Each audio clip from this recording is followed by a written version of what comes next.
예, 반갑습니다. 오늘은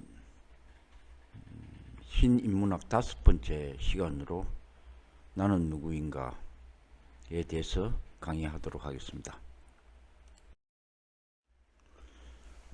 지난 시간 한 내용을 조금 계속해서 진화에 대해서 좀 더 생각해 보도록 하겠습니다. 인간은 육체와 정신으로 크게 이루어져 있고요. 이제 나는 나의 육체가 있고 나의 정신이 있고 나의 정체성이 있는데, 이 불교나 또는 그 맹상가들은 뼈와 살로 이루어진 이 몸은 내가 아니다. 그리고 모든 감각기관들, 그 다음에 운동기관들, 그리고 호흡하는 여러 가지 기능들을 수행하는 이 모든 것이 육체적 어떤 움직임, 존재가 내가 아니다. 그리고 생각하는 마음, 의식, 그리고 내면에 잠재있는 무의식, 이것도 내가 아니다. 그럼 이 모든 것이 내가 아니라면 나는 누구인가? 라마나 마하리시는 이렇게 이야기했습니다. 이 모든 것을 내가 아니라고 부정하고 나면은 그것을 지켜보는 각성이 남는데, 그것이 바로 진정한 나이다고 이야기를 했습니다. 자, 여기에 진화라는 개념을 조금 더 이야기하자면은, 진화는 지복 이거는 뭐냐면은 행복, 지극한 행복. 근데 사실 이 행복은 우리가 지금 알고 있는 뭐 즐겁고 기쁘고 그런 어떤 행복이 아니고, 여기에 지복이라는 것은 그냥 아무런 감정이 없는, 나쁜 것도 없고 좋은 것도 없고 슬픈 것도 없고 기쁜 것도 없는 그런 상태를 이야기합니다. 그리고 브라흐마는 이거는 우주를 움직이는 신, 우주를 움직이는 창조적 힘이라고 이야기할 수 있겠죠. 이제 거기서 우리가 파생되어 나온 거라는 것이, 그래서 우리는 결국 진화에서 파생됐고 진화로 돌아간다. 그래서 우리의 실체는 진화다. 그렇게 이야기하는 것입니다. 여기서 우리는 정신적인 어떤 성향을 가지고 있고 또 마음을 가지고 있는데, 그 마음이 바로 에고이고, 마음이 현실계에 투영이 되면은 그게 에고가 되고 자아가 된다고 이야기를 했습니다. 에고가 마음을 지배할 때 진화는 사라지고, 진화가 나타날 때 에고는 사라진다고 합니다. 그래서 우리가 여러 가지 맹상 기법도 있고 요가도 있고 뭐 여러 가지를 하고, 화가 났을 때는 돌아서서 긴 호흡을 하면은 마음이 가라앉죠.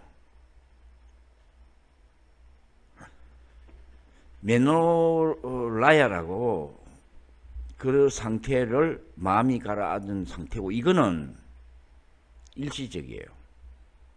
또다시 어떤 사건에 부딪히면 화가 나고 욕심을 부리고 내가 너보다도 더 높은 자리에서 또는 더 많은 것을 누리겠다.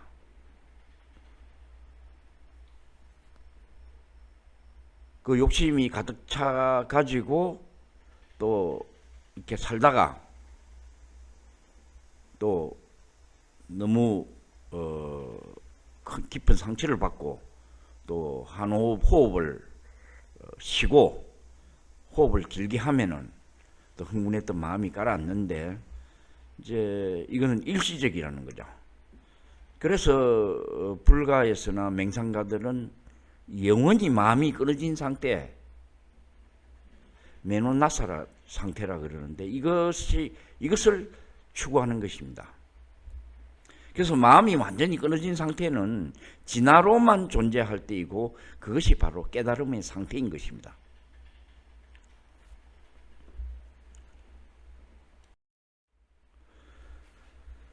그런데 저도 그 맹상가든이나 불가에서 이야기한 진화를 깊이 체험했고, 또 진화 속에서 한 3년간 제가 머물렀어요. 그때는 아무런 감정이 없었습니다. 사람들이 좋아서 웃을 때 왜 웃지? 사람들이 울 때 뭐가 저리 심각하다고 울까? 감정이 없으니까, 감정이 없는 상태로 3년간 제가 있었거든요. 그러면서 제가 어쨌든 다시 현실 세계로 돌아왔는데, 그 현실 세계에 내가 마음을 쓰고 욕심을 내고 뭔가를 하고 일을 하고 만들고 할 때는 반드시 마음이 필요하고, 그런 마음이 물론 스크린이 지나가는 일시적인 영상이고 꿈이고 허상이라는 걸 알지만은, 어쨌든 제가 이 찰나에, 이 공간에 존재하는 것은 엄연한, 실체하는 것은 엄연한 사실이고, 그것을 어떻게 받아들여야 할까?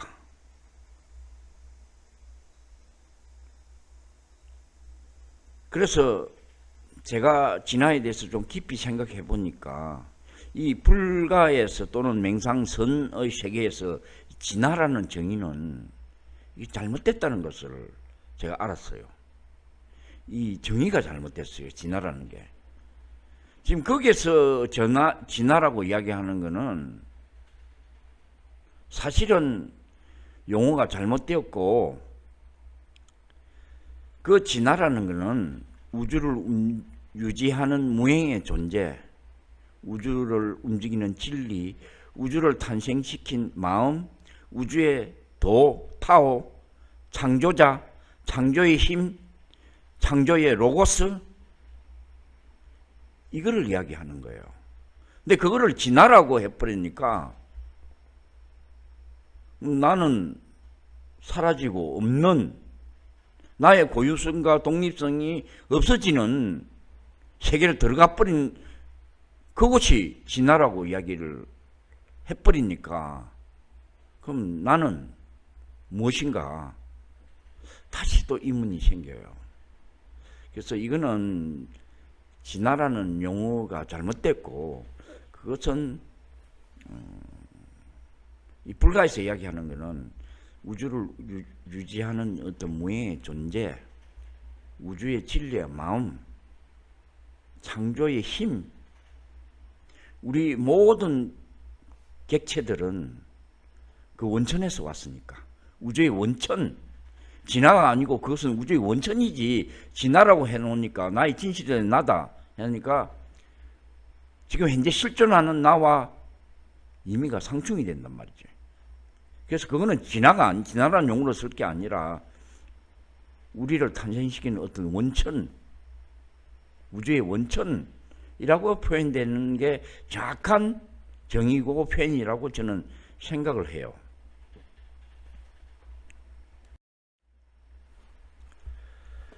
자, 그래서 다시 한번 그러면 진화란 뭔가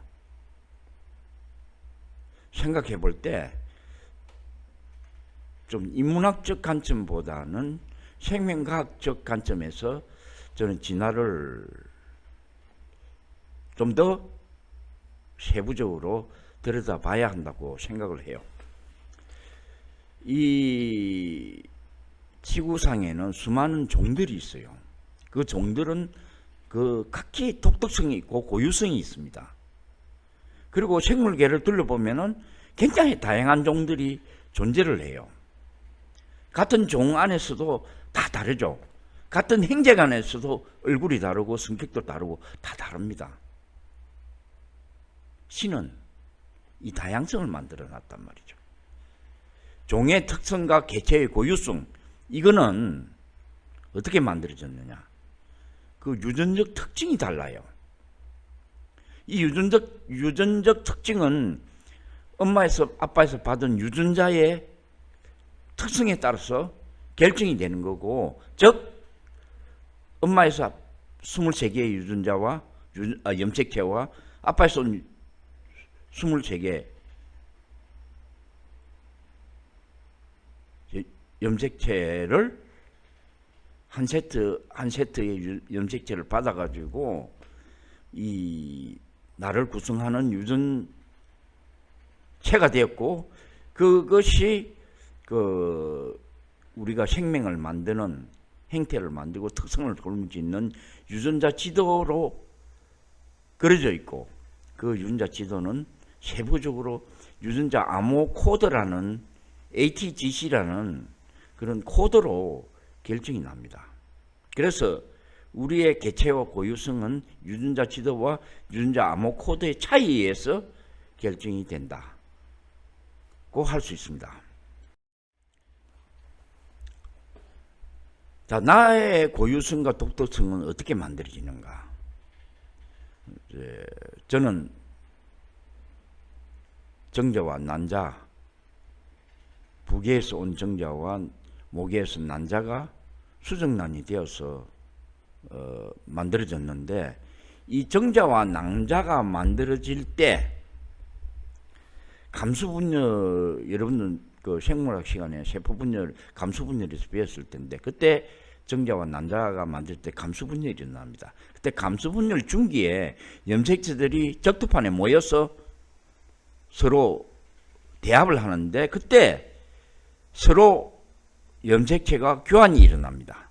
가지들을 서로 얹어가지고, 요게 제일 왼쪽 그림에 보면은 빨간 염색체는 뭐 가령해서 엄마에서 왔고, 파란 염색체는 아빠에서 왔다면은 그것들이 서로 염색체 교차가 돼가지고 그 부분이 끊겨져가지고, 교차된 부분이 끊겨져가지고 서로 다른 염색 분체를 나눠 가지게 되죠. 밑에 그림은 저 중간 부분이 아니고 끝부분에 염색체 교차가 일어나서 끝부분에 염색체가 서로 교환되는. 근데 이 염색체 교환이 일어나는 장소가 랜덤으로 일어납니다. 그러다 보니까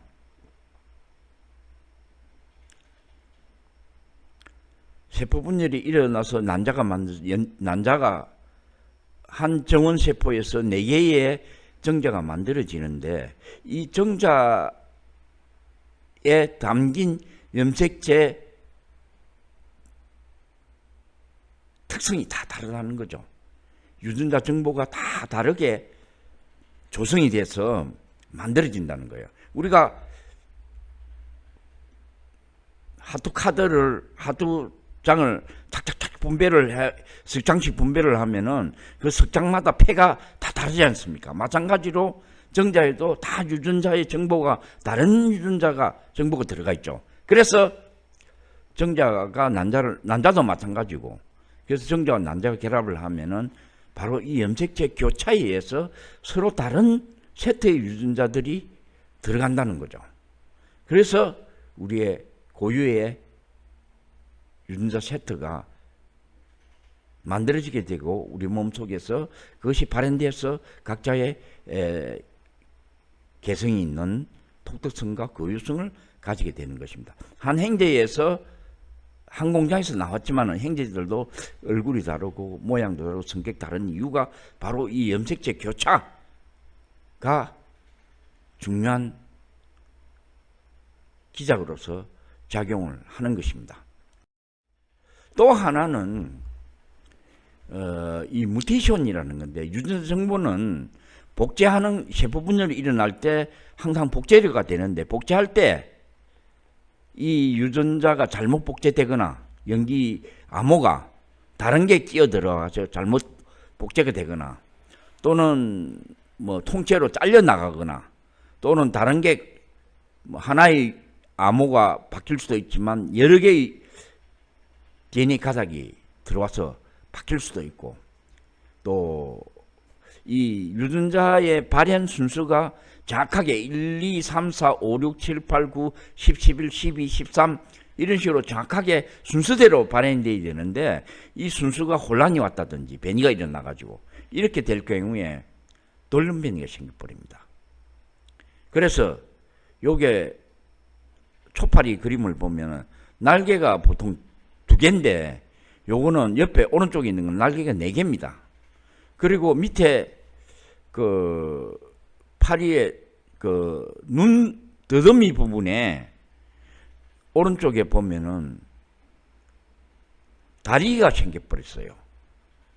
안테나 그 더듬이 그 부분에 더듬이가 생겨야 되는데 그게 다리가 발생이 돼버린 거예요. 요런 것들이 이제 돌연변이고요. 요거는 유전자의 암호의 변화라든지 또는 유전자 위치의 어떤 변화 뭐 이런 것에 의해서 정확하게 이것도 보면은 오른쪽에 보면은 사람들 그 행태 행성이 모양들이 이게 점점점 성장해서 행태를 잡아가는 과정 중에서 이런 유전자들이 정확하게 그 호메오틱 유전자라 그러는데 이것들이 정확하게 발현이 돼야 정상 위치에 정상적인 사람 꼴이 만들어진다는 거예요. 그래서 사람 같은 경우에 남자 성기에 여자 성기가 동시에 있는 경우가 있습니다. 그래서 결혼을 안 하는 사람들이 보면은 그런 성적 결함이 있을 수가 있어요. 근데 우리는 니 왜 결혼 안 하는데 또 동성연애, 동성을 좋아하는 그런 성격을 가진 사람들. 인문학적 관점에서 보면은 동성연애를 종교적인 관점이나 인문학적 관점이 보면은 야 저거는 정상적이 아니고 뭐다 나쁘게 생각하는 종교에서는 제약시하는 그런 게 있단 말이죠. 그런데 자기도 그 돌연변이가 일어나고 싶어서 일어난 게 아니지 않습니까? 유전자가 무슨 죄가 있습니까? 그렇게 유전적으로 태어난 거를 어떻게 하겠습니까? 오히려 우리 주위에서 그것을 받아들여주고 그래서 인문학적 관점보다는 이 생물학적 관점에서 전체적으로 봐야 한다는 거예요. 그래서 앞으로는 뭐 IT 산업도 중요하죠. 중요하지만 저는 BT 산업이 더 중요하다고 봐요.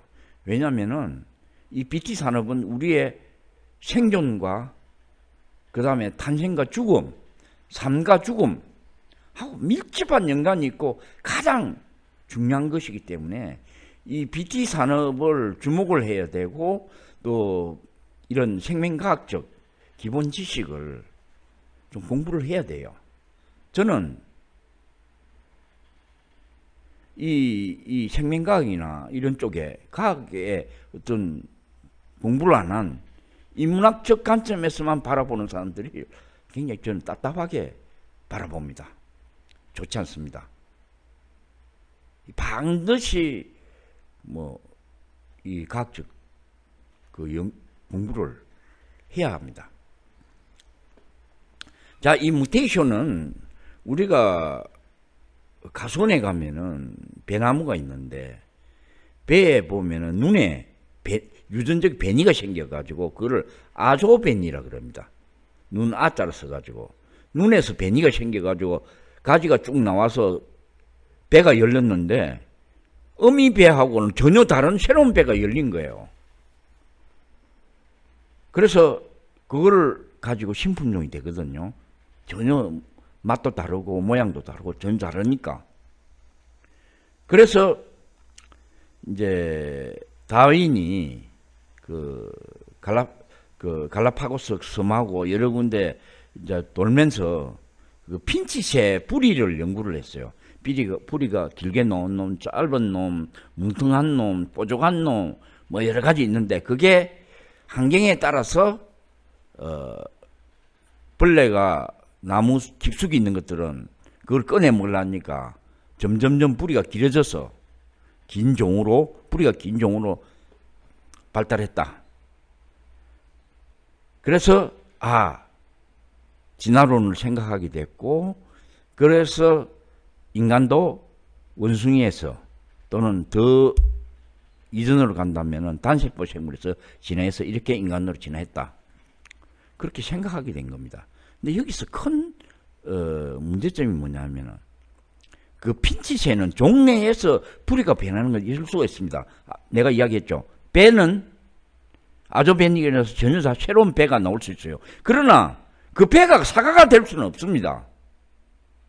무테이션을 수년간 연구한 연구자가 있어요. 그 사람이 내린 결론이 종내 변이는 있을 수 있지만 종을 변화시킬 만한 변이 일어날 수가 없다는 거예요. 사과에서 변이가 되면 다른 사과가 되는 거지 배가 될 수가 없는 것입니다. 아무리 유전자가 변해도 배는 배일 뿐입니다. 그래서 다윈의 진화론은 저는 허구라고 봅니다. 그래서 저는 종의 고유성은 영원하고 배는 배, 사과는 사과, 장미는 장미, 국화는 국화. 그것은 왜 다른 쪽으로 진화를 되지 않냐 하면은 이것은 생명 디자인, 게놈 디자인으로 종의 고유성이 창조되었기 때문에 그 종의 고유성을 가지고 있는 것입니다. 자, 저는 그렇게 생각하고요. 여하튼 이 무테이션은 유전자 하나, 암호 하나, 요 위에 보면 정상적인 거에 CATT 돼 있는데 요 화살표에 보면은 T의 밑에 것들은 변이가 일어난 거는 보면은 G로 바뀌어 버렸어요. 유전자 암호 하나 딱 바뀌어도 큰일이 나는 경우가 많습니다. 왜냐면은 요거 하나로 인해서 그런 만들어지는 효소들이 3차원적 구조가 완전히 틀어져 버릴 수가 있습니다. 그래서 기능을 수행 못할 수가 있어요. 그래서 아주 생명은 정교하게 디자인이 되어 있고 정확하게 움직이게 되어 있습니다.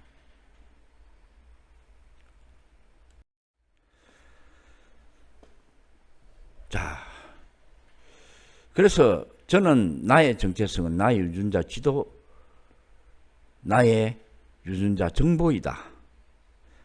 요즘 이제 게놈 분석 많이 이야기를 하는데 2003년도에 인간 유전자 연기 서열이 92%가 분석 발표되었으며 나머지 8%는 기능이 불분명한 정크 DNA로 남아있다. 이건 잘 몰라요. 그런데 최근에 작년 4월 달에 그 나머지 8% 정보까지 완전하게 해독해가지고 인간 유전자 정보가 전부 해독이 됐습니다. 그래서 그 책임자가 이런 말을 했습니다. 인간이 개별 유기체로 구성되고, 그러니까 인간도 한 행지도 다 얼굴이 다르고 모양도 다르고 성격 다르지 않습니까? 인간이 개별 유기체로 구성이 되고 다른 사람은 물론 다른 종과도 구분되는 가정을 알 수 있게 됐다. 그러니까 나의 정체성을 보다 명확하게 알 수가 있게 됐다는 것입니다. 이게 굉장히 중요한 부분이에요.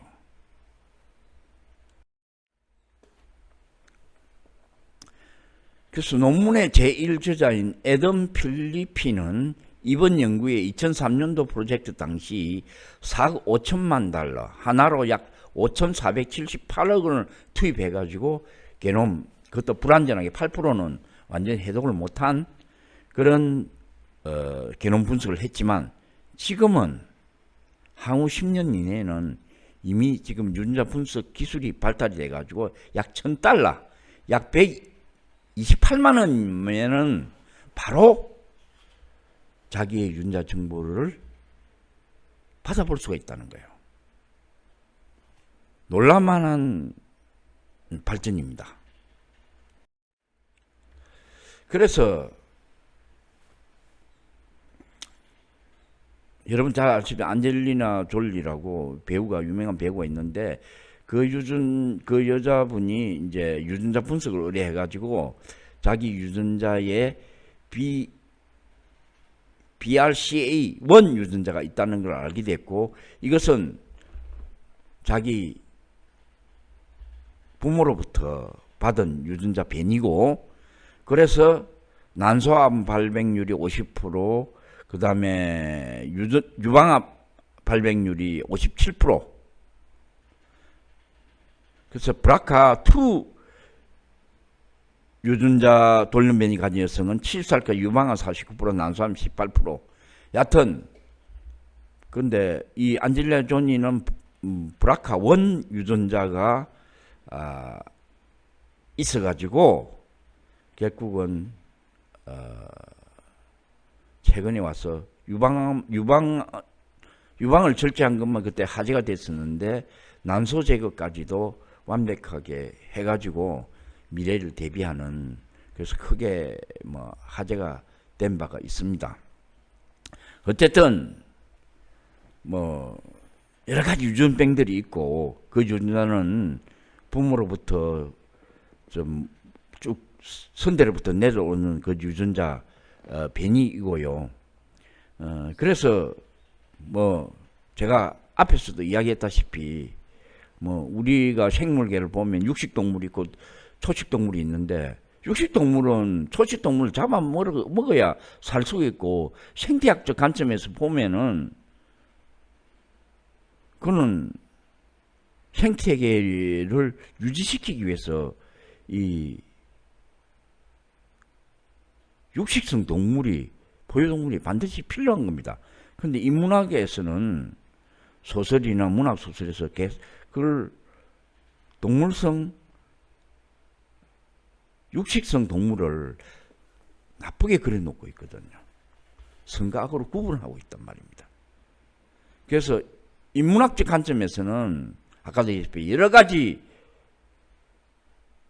사회의 어떤 기본적인 것과 다르다는 이유로 제약시하고, 특히 종교, 민족, 뭐 어쩌고 저쩌고 하면서 그런 인문학적 틀을 갖다가 만들어 놓고 죄와 악을 뒤집어 씌우는, 규정하는 그런 우려를 많이 범했단 말이죠. 그래서 지금은 보다 좀 명확하게 이 생물학적 관점에서 그런 걸 바라볼 필요가 있습니다. 유전자 정보에는 선과 악이 없습니다. 유전자에 무슨 죄가 있습니까? 죄가 없습니다. 성격이 공격적인 사람도 있고, 차분한 사람도 있고, 순한 사람도 있고, 좀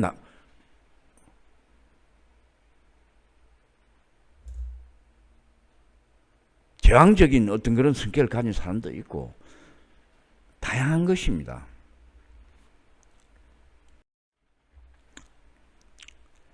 앞으로 이제 게놈 분석이 계속 진행되면은 우리의 어떤 정신적 성향과 성격까지도 다 예측할 수 있는가? 저는 한 7, 80%는 예측이 가능하다고 봐요.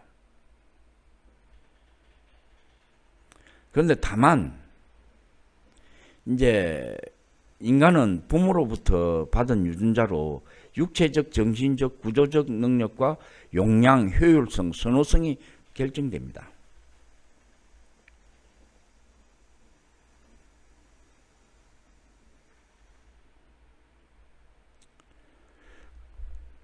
(60, 70% 유전자 구조적인 어떤 성향에 따라서 쭉 정상대로 된다면은, 좋은 환경에서 성장한다면은 그 유전자 능력대로 다 모든 것이 발휘되겠죠. 그러나 우리는 사회적 동물이고 환경에 지배를 받으면서 살아야 하죠. 성장해야 되죠. 제가 지난 시간에도 이야기했다시피 어린 시기에 뭔가 사랑을 못 받고, 부모들의 사랑을 못 받고, 뭔가가 욕구가 충족이 되지 않고 자기가 원하는 게 되지 않았을 때 성격이 삐뚤어지기도 하고 정신병을 가지기도 하고, 성장 환경에 따라서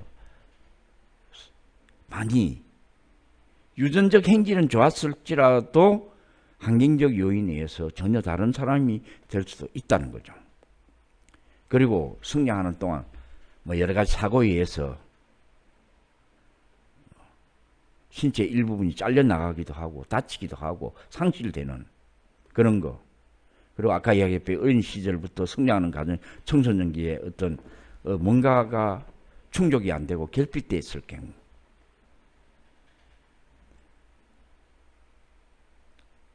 육체적으로나 정신적으로 피해 의식을 가지게 되고 또 합리적인 사고를 가지지 못하고 좀 왜곡되고 때때로는 가대망상적인 정신병적인 그런 사람으로 성장할 수도 있습니다.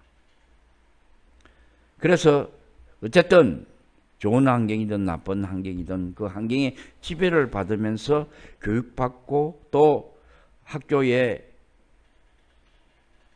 교육 또 사회의 통념 그 다음에 어떤 집단의 가치 이념 이런 것에 의해서 많은 영향을 받고 또 그런 것에 의해서 자기 자신이 그냥 가치가 그게 진정한 가치인지 아닌지도 모르고 받아들이고 주위 사람들 다 그렇게 이야기를 하니까 그 가치를 받아들이고 이념을 받아들이고 어떤 사상을 받아들이고 그렇게 돼버리는 것입니다. 그래서 많은 선사님들이나 큰 스님들이 있는 그대로를 봐라 이야기를 하죠. 내 있는 그대로 보는데 왜 그러냐? 절대 그렇지 않습니다. 우리가 성장하는 과정 중에서 우리가 받아들인 많은 가치관, 이념들, 사상들, 철학들, 생각들 다 바깥에서 유입된 겁니다. 그것에 대해서 철저한 어떤 분석이나 연구를 통해서 비판을 해봤느냐? 아니죠. 그래서 그것들을 다 긋고 나면은 있는 그대로를 보이는 것입니다. 우리 내 속에 드는 수많은 정보들을 걷어내지 않고서는 있는 그대로 볼 수가 없어요.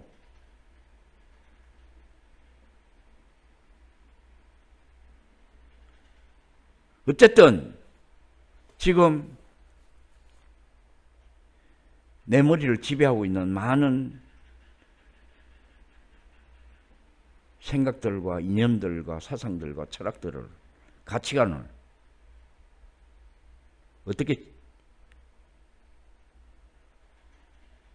아닌 것은 제거를 하고 또 새롭게 봐야 하고 그래서 이 맹상수련이나 불가에서 하는 선수행을 통해서 한번 자기가 가지고 있는 마음 우리가 뇌를 지배하고 있는 많은 생각들, 사상과 철학 그런 것들을 한번 제대로 봐보고 이게 내가 내 속에서 받아들일 중요한 가치인가를 다시 한번 생각하고 아니면 허상인가 깊이 생각하고 나서 그 다음에